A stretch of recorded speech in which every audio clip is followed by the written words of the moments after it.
বন্ধুসকল, বিশ্বাস কৰক বা নকৰক, আমি সকলোৱে এটা ৰোগত আক্ৰান্ত আৰু সেই ৰোগক কম্পেৰিজন বোলে, অৰ্থাৎ আনৰ লগত তুলনা বোলে। ৰাতিপুৱা সাৰ পোৱাৰ লগে লগে আমি আমাৰ ফোনবোৰ যেতিয়া খোলোঁ, কাৰোবাক 22 বছৰ বয়সত ইমান সফল হোৱাৰ ভিডিঅ', নতুন BMW সৈতে ফটো, ডুবাই ভ্ৰমণ, যেতিয়া এইবোৰ দেখা পাওঁ 5 মিনিটত আমাৰ মাথা নষ্ট হৈ যায়। ভিতৰৰ পৰা মাত আহে যে মই কি কৰি আছোঁ। বন্ধু, অলপ ৰ'ব। আপুনি তেওঁৰ 30 ছেকেণ্ডৰ ৰীলটো চাই আছে আৰু ইয়াক আপোনাৰ সমগ্ৰ জীৱনৰ লগত তুলনা কৰি আছে। আনকি সেই 30 ছেকেণ্ডৰ পিছত কিমান চকুলো আছে জানেনে? কিমান নিন্দ্ৰাহীন ৰাতি, কিমানবাৰ তেওঁ বিফল হৈছে।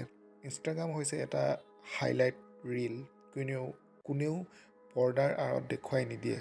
তাৰ সফলতা দেখি প্ৰতিদিনে নিজকে গালি পাৰিছা, কিন্তু আপুনি পাহৰি গৈছে যে তেওঁৰ আৰু আপোনাৰ কঠোৰ পৰিশ্ৰম বেলেগ, তেওঁৰ সংগ্ৰাম আৰু আপোনাৰ সংগ্ৰাম বেলেগ। তুমি সেইখিনি পাব, হয়তো তাতকৈ অধিক পাবা। গতিকে আনৰ লগত তুলনা কিয় বন্ধু? কালিৰ পৰা কেৱল নিজৰ লগত নিজকে তুলনা কৰক। কালিৰ তুলনাত 1% ভাল হ'বনে? সেইটোৱে জয়। বন্ধুসকল, যদি ভিডিঅ'টো ভাল পালে লাইক, শ্বেয়াৰ, ছাবস্ক্ৰাইব কৰি মোক লগতে মোৰ চেনেলটো আগবাঢ়ি যোৱাত যেন সহায় কৰে। ধন্যবাদ।